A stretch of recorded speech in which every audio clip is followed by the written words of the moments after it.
can give us some context on why is it so difficult for nurses in particular to take that pause to find out what's going on. Like, what do you think is holding us back from that? I think it's so deep, and I think it comes back to the piece that I think I had to learn for myself was, in a part of my own, I think it's a part of our own programming. Like when you think about when you go to nursing school, and again, not trying to date myself, but when we went to nursing school, it was like, you do your nursing school, the epitome of, you get your license, pass the boards, and then you get a job and you work in a hospital, and that's kind of like what you do. You got to do. Greetings, and welcome to When the Moment Chooses You. I am your host, Coach Charlene, and I am very excited today that I have Nickia Jackson here with me on the show. So welcome to the show, Nickia. Hey, Charlene. I'm so excited to be here. Thanks so much for having me. I'm so excited. So I wanted to just give just a tad bit of context on When the Moment Chooses You is a podcast that really I love interviewing change agents and trailblazers. I happen to be a nurse from the core. And what I'm finding is with my show, a lot of people are nurses that have done other things. They're beyond the profession in a sense. And so these trailblazers and change agents, I love to have these compassionate, courageous conversations with them. So I'm super excited about hearing from you and hearing your moment. I believe that everyone has a moment or two or three or many that calls them into it so that they can disrupt things, they can transform things, even transforming ourselves and some of the systems that we're a part of. So, Nickia, let's start out with, first of all, reading your bio. Then I want to hear about your moment. Perfect. Thank you. Okay, so Nickia Jackson is a dedicated self-care coach on a mission to empower nurses and high-achieving moms in their journey from overwhelmed to overjoyed. With over 25 years of nursing expertise, Nickia holds a Bachelor's of Science in Nursing from Syracuse University and a Master's of Science of Nursing from Quinnipiac University. Her passion for holistic well-being led her to become an integrative nutrition health coach through the Institute of Integrative Nutrition. Nickia's unique approach blends her nursing background with the holistic mind, body, spirit perspective, bridging the gap in our healthcare system. As a wife, mother, nurse, professional, she intimately understands the struggle of prioritizing oneself without guilt. Nickia firmly believes that embracing self-care practices is pivotal for achieving optimum health and vitality. She lives by the mantra, until you are good to yourself, you can't be good to anyone else. Wow. Welcome to the show again. And so now, Nickia, tell us a little bit more. Is there anything else you want us to know about you? Yes. Well, thank you so much for that introduction. I'm beyond excited to be here to be able to share. And from the bio, I guess we have to list out the many things that we consider ourselves to be. But those are a few of the things that I like to categorize myself as within that, but so much more. And I feel like continuing to evolve as I'm on this journey, as we all continue on this journey and path. So so much more I feel like I'm being able to bring to this, but yeah. Okay, that's great. Yeah. So now let's dig into some of these moments. Yeah. So in 2020, all of us witnessed the murder of George Floyd, and that particular moment called me into it for me to be able to raise my voice and to begin to speak up like I've never spoken up before. And so I think that there's these moments that call us into them. And so I would love to hear a moment from you, a couple of moments from you that you feel like you were called into. Yes, absolutely. I guess the most pivotal for me, 2020, I guess, was that year of, unprecedented times with, all of the racial unrest that we were dealing with, as well as a pandemic kind of thrown in the midst of that as well, too. So certainly was not immune to having feelings of, a lot and overwhelm. So as you had mentioned, part of my background is, I guess, a registered nurse, have been in the healthcare profession for a long time. I'll just say a long time. I won't add the number of years. I think it was in my bio, but we'll just say a long time. So I've worked a multitude of areas, mainly critical care. So I did ICU, I did recovery room, but made some transitions probably about like a little over a decade ago, where I transitioned more into the quality and safety realm. Moved from the bedside, did more quality and safety. So hadn't been clinical in probably over like a decade. So kind of, take a step back to, 2020, found myself, again, haven't been bedside nurse for over a decade, but found myself back in the clinical arena, taking care of critically ill patients. Now, full disclosure, I'm not trying to tout myself as being like I was waving like the banner of, I'm this hero who's making a step in because I wanted to be a part of, the fights and being, no, I did not choose to kind of step into that. Felt like I was placed in a position that I didn't necessarily choose for myself, but to be in this place and space felt like at the time like I didn't have a choice, but stepped into it and kind of did it anyway with a lot of not so positive thoughts and feelings. I'll give the PG version of that. But there was certainly a lot of other feelings that were, I think I was experiencing at the time. So through that, did the, time during the pandemic, obviously feeling lots of emotions, a lot of angst, worry. There's a lot of unknown. So feelings of a lot of uncertainty, but feeling like, all right, part of how, I guess the way that I was brought up to be was like, you just, whatever it is that you're feeling, you just kind of push it down and you get through. So I'm like, I'm not going to let this get to me, what I thought. So push whatever I was feeling to allow myself to be able to move through it. But what I didn't realize that even coming through it, initially felt like, well, it was the job that I was in, all these feelings of, anxiety, still not feeling quite right. I was attributing to the particular department that I was working in at the time. So figured the response for me in that moment would be, all right, let me just, leave this job and do something else that's similar. But what I realized or came to realize was that, it wasn't just the job. So even starting in this new area and job, still having those same feelings. But at the time, I didn't really have the language to really put to what it truly was, it was a moment that was actually calling to me to do something else different. So in that, because initially my initial feelings were really more around I'm used to just pushing down and pushing through, and anything else felt like a weakness for me at the time. So having to take a step back, which is what I did, because I felt like if nothing else, I needed some time to process. So took some time away to really focus on my own self, which was weird because it was something that I had never, ever done before, which was focus on me, as a wife, as a mom, everyone else's needs come, before you. A lot of times is what we tend to do, is focus on everyone else. I'm making sure everybody else is good.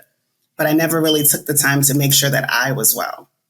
So allowing myself that time to take a step back, I realized that, wow, I really need to spend some time on myself. So initially the focus was on my physical health. So that was a part of me enrolling in the Institute for Integrative Nutrition, thinking that, okay, well, we focus a lot physical health. Let me get myself physically back in shape. But through that particular time, realizing that it was much more than just the physical, I learned so much more about, I think, myself at a deeper level, more on the, more of a, when we say like a holistic approach, but really the mind, body, spirit, like it's beyond just what you're eating and your physical activity, but it's, the Institute for Integrative Nutrition teaches a lot about, like primary foods, really the stuff that nourishes you off your plate. So your relationships, your emotional health, your spirituality, all of those other things that make us up that we don't necessarily think about. So spending that time in some deep reflection, I realized how much strength it really took to take that step back. And that strength does look different. Like it's not always the push down and push through, but sometimes it's the knowing when to, all right, I need to take a step back to refocus on what is it that I really am called here to do. And as challenging as that was, it kind of then from there sparked me into the idea of even being a coach. Cause it was, I think I was, as they tell you all the time when you're like starting into coaching, like you are your first client. So there was a lot of the, work that doing on myself of making sure, again, beyond just the physical, but on my emotional, mental, and spiritual well-being. And how do I make sure that I'm filling those buckets as well, too. So spent a lot of time in that reflection. And through it became, me deciding like, hey, this coaching thing, I feel like this is what I'm called to do, and feeling, obviously, because it's something totally different outside of, what we consider to be in our nursing realm. So it was certainly a challenge, I think, to step into it. So continuing to navigate those waters. Yeah, I think you really said a lot in discovering even your moment, because I think I know so many nurses, healthcare providers that are in that space right now, and they're, you start feeling kind of restless, and there's this unrest that weighs on you, and then you change to a different position, and you change to another position, or start adding this onto your plate, and then you find yourself in the same spot. So I wonder if you can give us some context on why is it so difficult for nurses in particular to take that pause, to find out what's going on? Like, what do you think is holding us back from that? Yeah, I think it's so deep. And I think it comes back to the piece that I think I had to learn for myself was, in a part of my own, I think it's a part of our own programming. Like when you think about when you go to nursing school, and again, not trying to date myself, but when we went to nursing school, it was like, you do your nursing school, the epitome of, you get your license, pass the boards, and then you get a job and you work in a hospital, and that's kind of like what you do. You got to do, at the time that I started, it was like, oh, you got to do your year of med surg. And then you can kind of explore other things. So we're already in this like conditioning to feel like those are the steps that we have to take. Like that's what our nursing career can be. And I think for a lot of us is that we don't see a lot of other options as far as, even at least when I was in nursing school, and even what I'm hearing now, there aren't a lot of other options, I think, available for us and to us. So we think the epitome of being a nurse is that you work in a hospital. Like that is that's what you drive, to do. And then you continue up in the ranks of like a hospital setting. So we don't think about other opportunities outside of being an entrepreneur or doing something more in either like the wellness space. We talk a little bit about it, but it's not a big focus. So I think it's a lot of, we don't see it. So I think it becomes, sometimes they say you have to see it in order to feel like you can be it. Right. So if you don't see that as options for you, then it's kind of hard, I think, to almost like to imagine yourself in a different role or in a different setting. Right. I remember also in nursing school, because for, academia, a lot of times they even are the ones that say, well, you know what, you're going to have to do your first year of med surg, and then all of the nurses around them saying the same thing. All of the, the ones that you've been mentored by or precepted by. Exactly. I've never had anybody tell me that, you know what, Charlene, there's more than just bedside nursing. I had to see that it's almost like you got to go through this. I was in the military before. You got to go through boot camp first, and then you can do something else. But that's so true. Yeah. But that's kind of how it is. And which is really, and so we grind and we're like moral injury is happening and all kind of stuff is happening, but you keep pushing through because that's the mentality that I believe that we've had as we go through school. Because I was the same way, Nickia. Yeah. It was like grind. Okay, this is what I'm supposed to do. This is okay. Give me more. And then you find yourself like, oh my God, I'm like, over is this the more? Yeah. Yeah. So you're so right. Thank you for sharing that. Yeah. I'm wondering if you can talk to us about any barriers that you faced as because you've been in the profession for, I think I've been in the profession let's see. Oh my God, I can't even remember. It's so long ago. We'll just say it's been a while. We're very seasoned. We'll just say we're seasoned. Yeah, yes. It's definitely been over 30 years. But is there any barriers that you faced as you were coming up through your journey?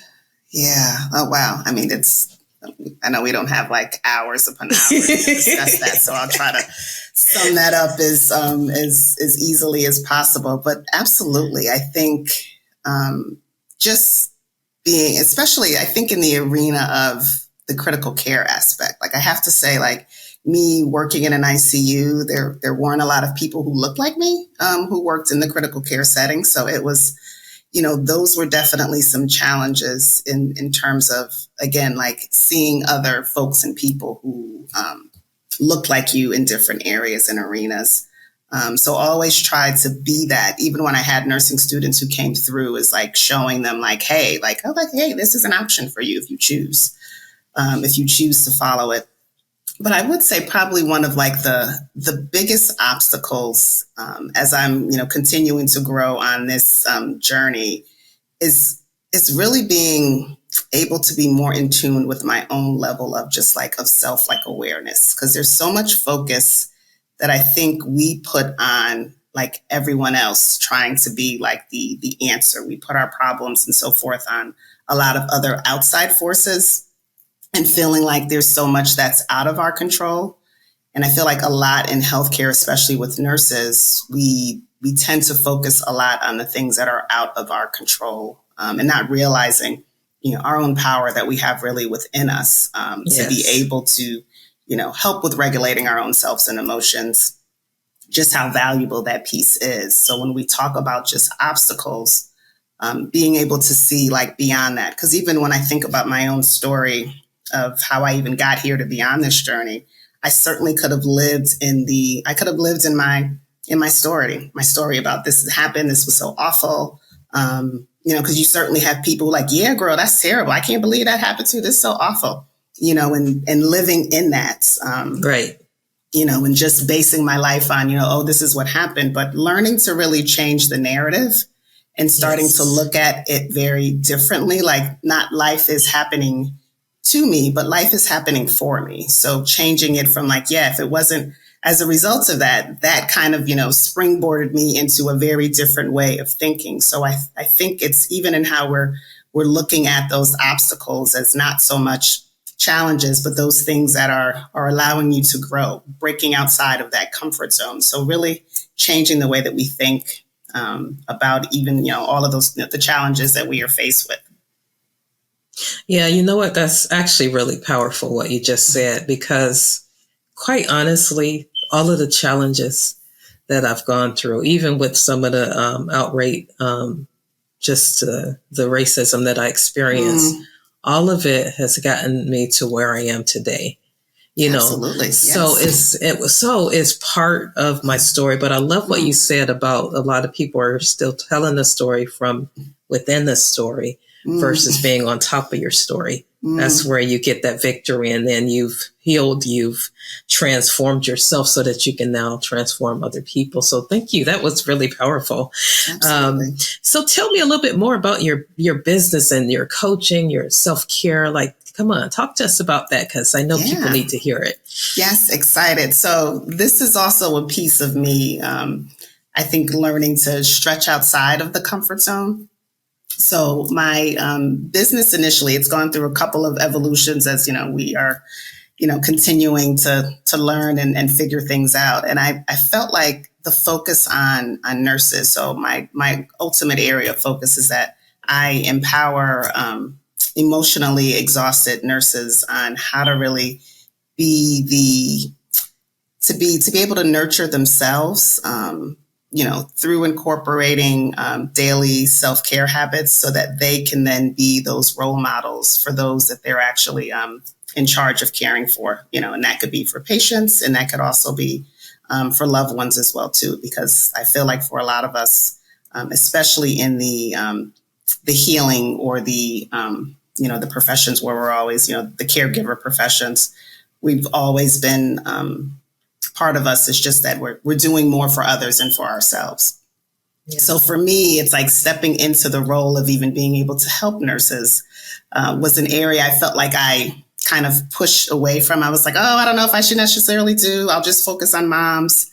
But really deciding now, and by the time this actually, I guess, comes out and records, it will be like me actually having a program designed for nurses specifically for that, because I feel like I understand it. I understand the struggles, but really being able to offer, those who've come into the profession for a reason that they wanted to be, helping to others and, came into it with the best intentions, but feel so emotionally exhausted. When we talk about compassion fatigue, how are we really able to address those issues? And a lot of it starts with the ability to care for ourselves. So when we say self-care, self-care beyond just the massages and manicures, like that's great. That's certainly, there are some tools you could use, but what can you do for yourself on a daily basis to help really fill your cup?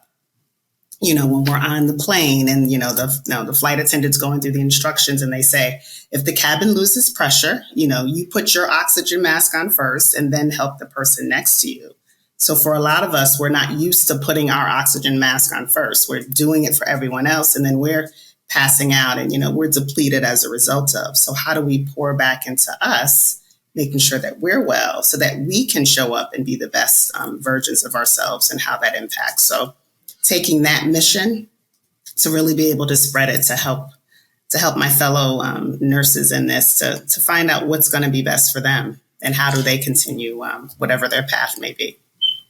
Yeah, that's really good because, we, in general, people think about, okay, I'm going to just go get a massage, but then you got the same challenges.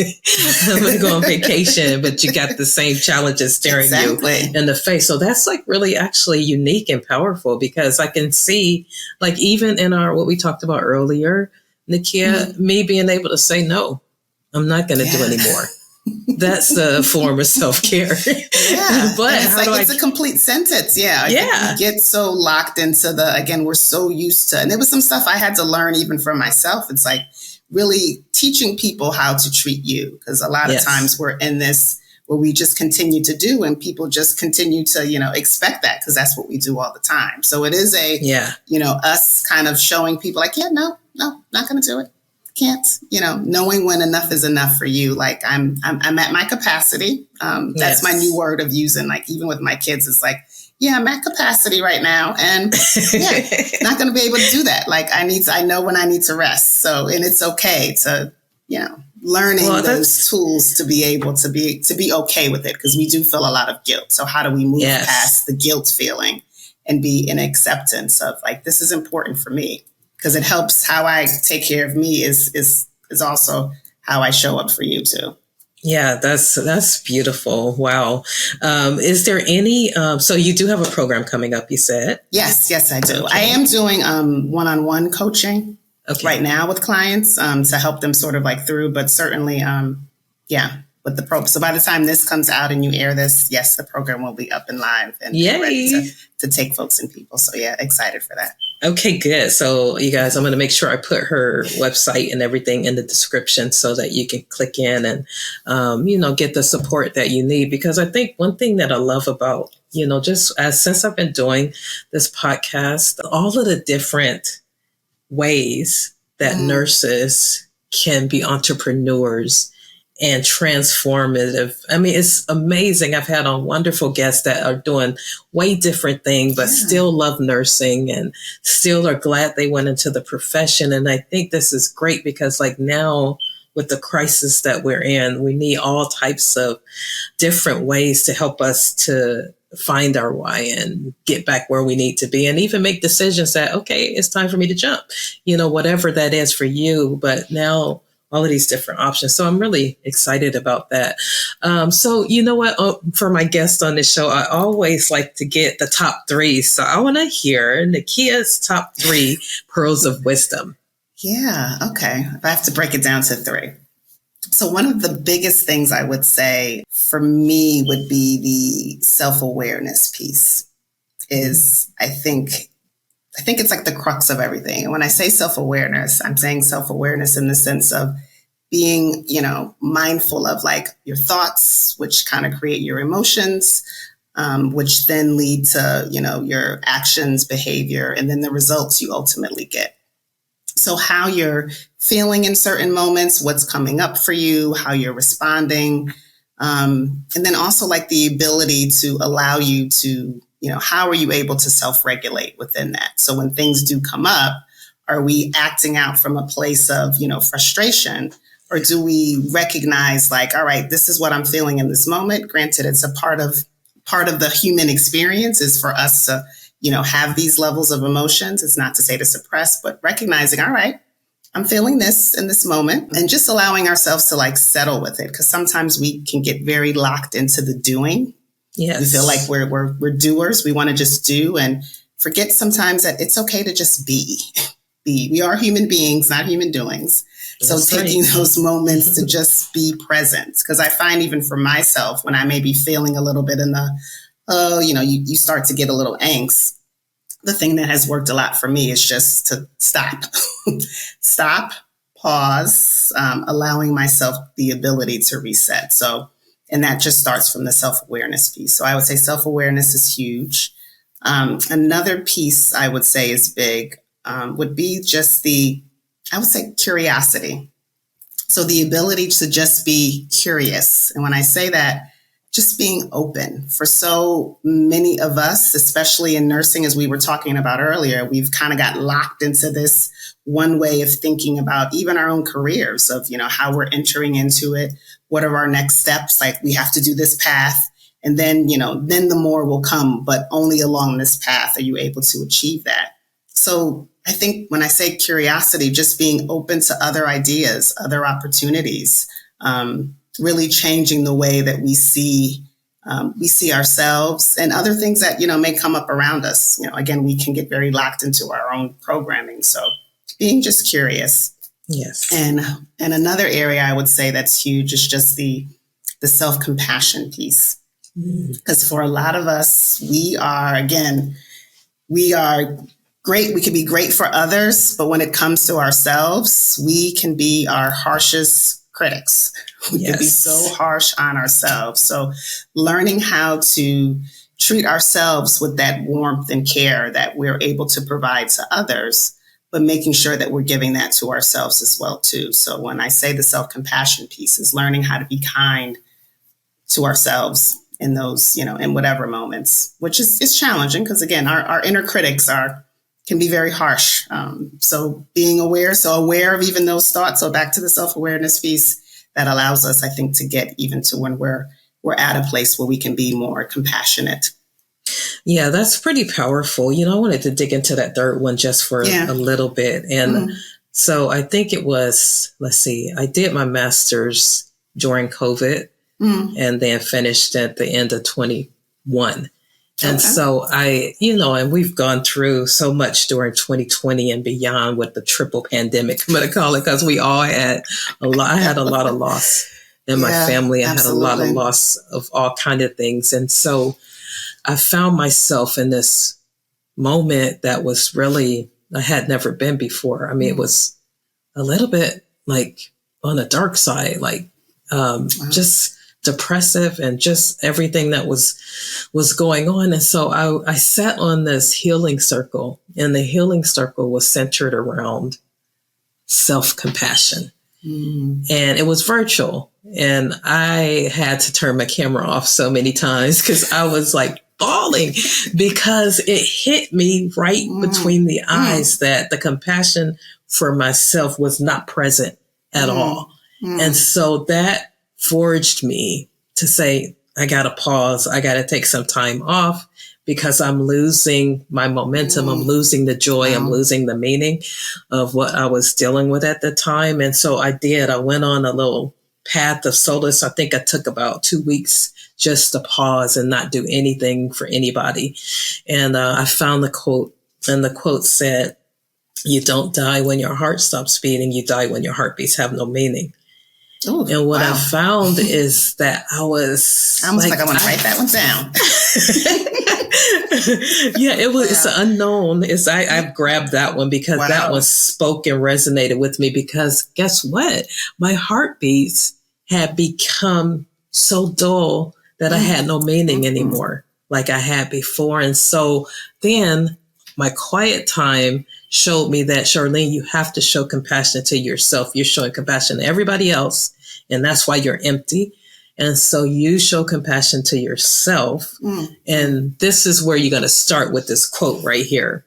Wow. Only do things that bring meaning and joy to your heartbeats. So you're going to have to make some decisions. And so I'm on that journey right now with making decisions to make sure that every heartbeat that I have has fulfillment. Now, I know I'm going to have to do other things too, but the majority of my heartbeats, and something about turning that, at the time I turned 55. And so it was more of an urgency for me to make sure I'm doing things that bring joy and meaning in my life. So I love what you said about self-compassion, because I think that was one of the key things that I was not doing that was causing me to just lose all of the joy and meaning that I once had. So thank you so much for sharing that. Yeah.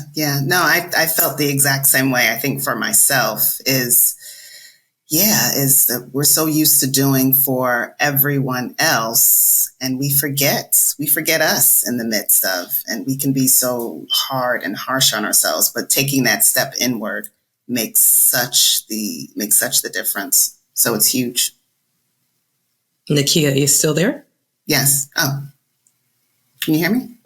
Yeah, you said we're so used to doing, and then it froze. So I'm like talking. Okay. I'm not sure if it got you. So if you remember where you were. Yeah. No. I was just saying on the compassion piece that we get so used to doing for everyone else that we forget about ourselves and how to be kind to ourselves. We're so critical. Those are those inner thoughts that we have sometimes that can be so harsh. We can be so harsh on ourselves, but allowing ourselves the ability to, give us the same warmth and care that we give to others, but giving that to ourselves. And it's okay to do that. It's okay. We need it. Sometimes you got to learn how to hug yourself. I do that quite often. I know. I love that. Just hugging myself and just saying, "Ooh, this feels nice here. This feels good." It's all good.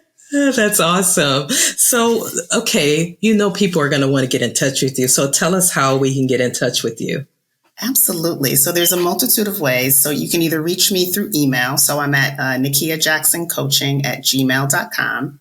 You can connect with me on my website, which is nickia-jackson.com is another way. I'm also on social media, so you can find me on LinkedIn at Nickia Jackson.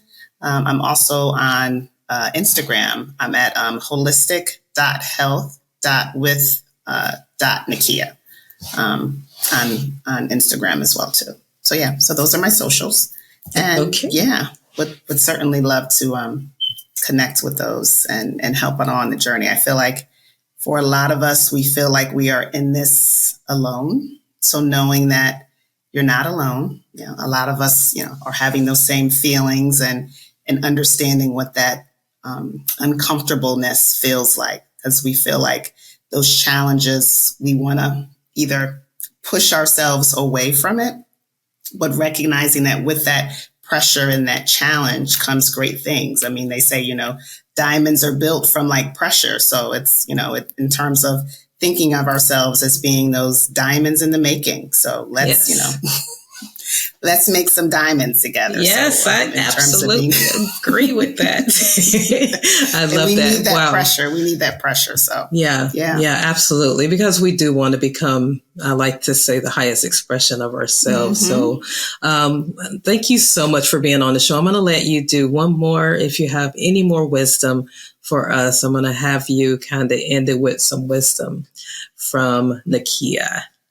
Absolutely. So, I think just more on what I was saying about just the challenges as we think about pushing past into another area, what the resilience piece is. Because for a lot of us, we have those feelings of, I'm meant for more. And I think that's for a lot of us, especially within this profession. We all feel like we're meant to do more. We're meant to be more. But it's challenging when you don't feel like you see that, or there's a lot of other voices around you that are telling you, oh, that may be a little crazy. That's a little silly. I don't even know what you're thinking. But thinking of ourselves as, again, from stepping outside of those boxes, outside of the comfort zone, because outside of the comfort zone is where the growth is. And we can get very locked into like, I don't have it all figured out. I have to do it, perfectly.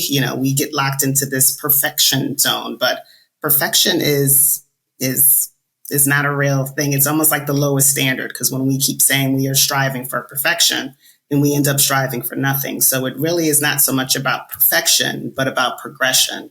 So making sure that we're just taking steps to move forward, and whatever that may look like for you. Like, yes, there's a lot of fear. There was a quote someone had said about, when you're talking about doing some other things, like, yeah, you could do it messy, do it scared, do it imperfect, but do it anyway, Yes. even. And then, as you continue, to make those steps and progressions, things will start to figure out. So don't get locked into because I don't have it all perfectly figured out, so I'm just going to stay stuck here. But stepping into it and just doing it anyway, doing it afraid. Yes. That's what we're all doing here. Yes, we are. Wow. It has been such a treat to have you on the show. I look forward to having you back again really soon, because I think our paths are going to cross again in a very different way. So I'm excited to have you back. So thank you for being on the show.